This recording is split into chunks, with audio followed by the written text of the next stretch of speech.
Assalamualaikum warahmatullahi wabarakatuh. Dan selamat malam semua. Ketemu lagi sama Mimin, di channel Puteri Series. Pada malam hari ini, Mimin pengen ngerangkum sebuah film favorit Mimin lagi, yang judulnya Khas 2016. Film ini bercerita tentang seorang perempuan tunawicara dan tunarungu sejak remaja, yang bernama Maddie yang berprofesi sebagai penulis cerita horor. Guna menuntaskan proyek novelnya, Maddie memutuskan untuk mengasingkan diri di sebuah rumah di dalam hutan. Tapi, siapa sangka, keputusannya ini membawa dia pada satu bahaya yang enggak pernah diduga sebelumnya. Bahaya macam apakah itu? Jika kalian penasaran dengan jalan ceritanya, cus kita OTW langsung ke alur ceritanya aja ya.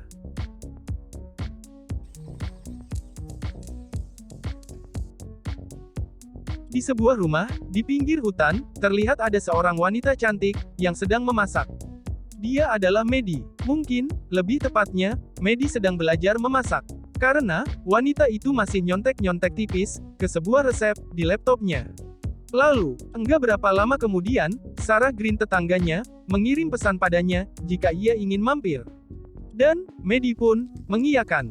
Sambil terus belajar masak, ia mengicipi masakan buatannya, dan Mimin tebak, rasanya ancur-ancuran guys, jadi gak usah dibahas ya.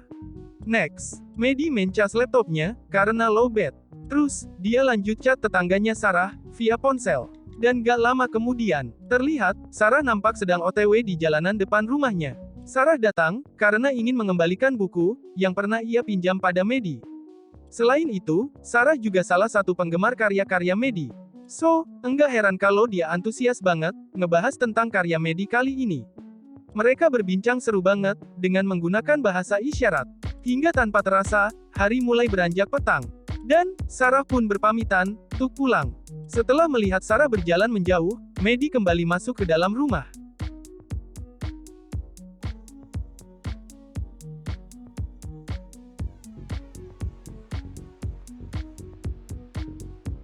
Dari arah luar rumah, Sarah tiba-tiba nongol dengan panik, dan berlumuran darah.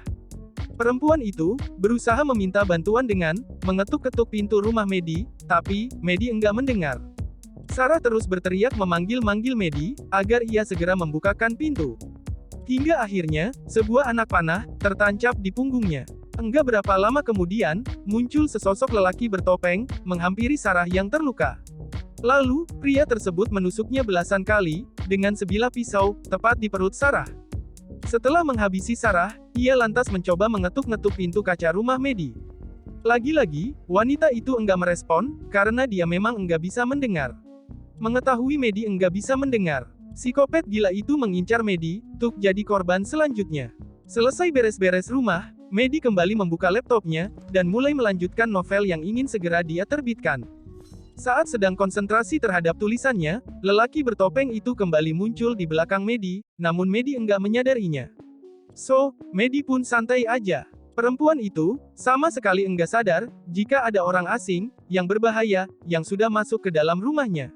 Beberapa saat kemudian, Maddie mendapat panggilan video call, dari salah satu temannya. Lelaki bertopeng yang semula ada di belakang Maddie, segera menyingkir. Dan, karena hal tersebut, si psikopat bertopeng, menunda membunuh Maddie saat itu, tapi, ia mengambil telepon genggam milik Maddie. Lalu, setelah Maddie mengakhiri video call-nya tersebut, sebuah pesan masuk ke dalam laptopnya. Dan saat dibuka, Maddie kaget banget, karena pesan itu berasal dari ponselnya sendiri, yang berisi foto dirinya beberapa saat yang lalu. Yaps. Jadi, psikopat bertopeng itu masih ada di dalam rumah Maddie, dan sengaja memfoto Maddie, lalu mengirimkannya pada Maddie. Bahkan, foto saat dirinya duduk di sofa, turut dikirimkan juga. Yang artinya, lelaki tersebut ada di dekatnya saat itu guys. Mulai dari situ, Maddie menyadari, bahwa dirinya, tidaklah sendiri di dalam rumah itu, dan, ia juga sedang di-stalking sama seseorang. Karena merasa janggal, Maddie melihat ke arah pintu rumahnya. Ia lupa, bahwa tadi ia membuka pintu tersebut untuk kucingnya, namun lupa menutupnya kembali. Maddie beranjak dan berjalan ke arah pintu. Dan, begitu ia sampai di depan pintu, Maddie melihat lelaki bertopeng itu ada di sana guys. Berdiri sambil memperlihatkan ponsel Maddie, yang berhasil dia ambil beberapa waktu lalu. Menyadari dirinya terancam, Maddie bergegas mengunci pintu, beradu cepat dengan lelaki bertopeng tersebut. Setelah ia yakin bahwa semua pintu sudah terkunci, Medi segera mencari pertolongan. Tapi sayang, jaringan internet yang dia butuhkan sudah lebih dulu diputus oleh psikopat laknat tersebut. Medi benar-benar bingung dibuatnya, dan merasa nyawanya terancam pakai banget. Ulah psikopat bertopeng itu enggak hanya berhenti dengan memutus jaringan internet, tapi juga menusuk ban mobil Medi agar ia enggak bisa melarikan diri. Dan, dalam keadaan terpojok, Medi memilih untuk mencoba berkomunikasi dengan bertanya, mengapa psikopat itu ingin melukai dirinya.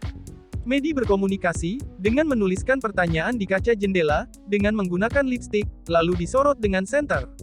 Dia bertanya, siapa lelaki itu, dan bolehkah Medi melihat wajahnya? Tak lama kemudian, lelaki itu membuka topengnya dan memperlihatkan ekspresi wajahnya yang seperti mengejek. Medi yang bingung, hanya mampu terduduk lemas. Rupanya, psikopatnya udah pro guys. Dan, di jendela kamarnya, Medi mendengar sesuatu mengetuk-ngetuk, dan saat dia mengintip, ia mendapati mayat Sarah ada di sana, digerakkan oleh psikopat kampret itu. Medi ketakutan luar biasa, tapi satu-satunya cara untuk melarikan diri adalah melawannya. Medi lalu teringat bahwa Sarah menyimpan sebuah handphone di saku belakang celananya. Medi lantas mengalihkan perhatian si psikopat bertopeng, dengan sengaja menyalakan alarm mobilnya. Usahanya berhasil, membuat lelaki itu panik, dan memeriksa mobil tersebut. Saat psikopat bertopeng itu pergi memeriksa mobil, Medi bergegas membuka jendela kamarnya, dan berusaha mengambil handphone di saku belakang celana Sarah. Sayang, handphone itu udah enggak ada di sana. Upaya Medi segera diketahui psikopat itu. Psikopat itu pun berlari ke arah Medi, dan memaksa masuk. Usahanya ditahan oleh Medi, dengan sekuat tenaga, agar tuh psikopat enggak bisa masuk ke dalam rumah. Lalu, karena menyadari tenaganya kalah besar, Medi segera mengambil palu di dekatnya, dan memukulkan palu tersebut ke arah tangan psikopat kampret. Medi mulai putus asa, namun ia kembali berpikir untuk menyelamatkan dirinya. Setelah mengetahui pergerakan psikopat menjauh darinya, dengan mengendap-endap, Medi keluar dari rumah. Dan, ia pun berlari sekuat dan secepat yang ia bisa, tapi, malah ketahuan ama psikopat Eden itu. Enggak alang-alang, tuh psikopat makai busur panahnya buat nembak Medi. Medi yang merasa enggak sanggup melawan, memutuskan kembali ke dalam rumah secepat-cepatnya, agar enggak ketangkep ama tuh psikopat. Dan, ia berhasil masuk lagi ke dalam rumah. Alhamdulillah, serius deh, Mimin deg-degan nontonnya. Lalu, masih enggak mau nyerah, Medi bergegas naik ke lantai 2 rumahnya, dan mencoba keluar melalui jendela sambil membawa sebuah senter. Dari atas atap, senter tersebut ia lempar ke arah hutan, dengan harapan dapat mengecoh psikopat. Ya, psikopat emang sempat terkecoh. Ia mengejar senter tersebut ke dalam hutan, namun tak berapa lama kemudian, ia kembali karena merasa, itu hanyalah akal-akalan Medi. Dan, bener aja, saat Medi hendak turun ke bawah, psikopat udah menunggunya di bawah, dan langsung men-shoot-nya dengan anak panah. Panah tersebut tepat mengenai Medi, dan ia terluka di bagian paha. Lalu, psikopat nampak mulai memanjat ke atas.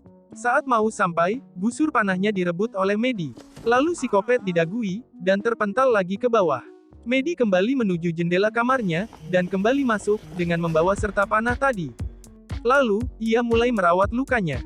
Tak lama setelah itu, kekasih Sarah, John Stanley datang, untuk mencari Sarah. Namun, Medi enggak tahu kalau pria itu mengunjunginya. So, hal itu dimanfaatkan oleh psikopat kampret tersebut, untuk mengelabui John, bahwa ia adalah seorang deputi polisi. Namun, makin lama, John merasa ada yang janggal pada pria tersebut. Dan, saat John mendengar suara gedoran pintu dari dalam rumah, yang ternyata itu adalah Medi, psikopat pun gercep, menusuk leher John hingga ia enggak sempat menghindar. Di saat psikopat merasa menang, dan enggak fokus lagi sama John, John menyerangnya. John memitingnya, atau, entahlah apa namanya. Lalu ia menyuruh Medi agar lari. Medi kabur keluar rumah lewat pintu samping, karena ia merasa psikopat sudah ditahan oleh John. Namun, saat ia baru beberapa langkah, keluar dari pintu rumah, psikopat nongol, dan langsung menghantamnya. Medi tersungkur ke tanah, dan, psikopat langsung menghujani kepala Medi dengan hantaman batu, hingga ia mati seketika. Wow, cerita pun selesai. Eits, tapi bohong. Karena ternyata, itu hanya ada dalam hayalan Medi guys. Biasalah, namanya juga penulis, pasti dia berantem sendiri, sama isi kepalanya. Medi masih berada di balik pintu kacanya, ia masih terpaku di sana. Lalu ia terduduk. Isi kepalanya berkecamuk, seolah-olah dirinya sedang berbicara tentang banyak hal dan kemungkinan pada dirinya yang lain. Dan, hingga akhirnya, ia menemukan cara untuk melawan. Yaitu, dengan membunuhnya. Maddie keluar, dan menembakkan satu panah ke arah psikopat, yang hendak menggorok kucing Maddie. Lalu kemudian ia kembali berlari ke dalam rumah, karena dikejar oleh psikopat. Setelah pintu berhasil ditutup, Maddie menantang psikopat untuk segera menyerangnya dan menghabisinya. Karena psikopat merasa diremehkan, ia pun terpancing amarahnya. Ia mengambil linggis, atau entah apa, lalu ia gunakan untuk memecahkan kaca pintu yang super tebal tersebut. Sembari menunggu psikopat masuk, Maddie menulis pesan di laptopnya tentang keadaannya saat itu, dan ciri fisik seseorang yang menyerang rumahnya malam itu. Dia melakukan itu seperti pesan, jika terjadi sesuatu padanya guys. Setelah itu, ia pergi ke kamar mandi di kamarnya, dan menunggu kedatangan si psikopat. Dengan sisa tenaga yang hampir habis, karena Maddie kehilangan banyak darah, ia bertahan untuk tetap sadar. Dan, tiba-tiba ia merasakan ada hembusan kecil di tengkuknya. Dengan sekali gerakan berputar, Maddie berhasil menusuk perut psikopat, yang sudah ada di belakangnya. Buru-buru Maddie keluar, dan ia terduduk di bawah meja kompornya. Tenaganya hampir habis, tapi ia masih harus terus berjuang.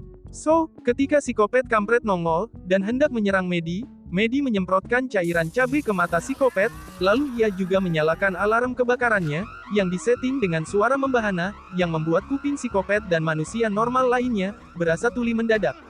Namun, hal itu bukan berarti psikopat kalah ya guys. Karena nyatanya, Maddie tetap kalah melawan psikopat tersebut. Hingga akhirnya, di detik-detik terakhir perjuangannya, Maddie berhasil mengantar si psikopat ke akhirat lebih cepat. Dan, cerita pun selesai.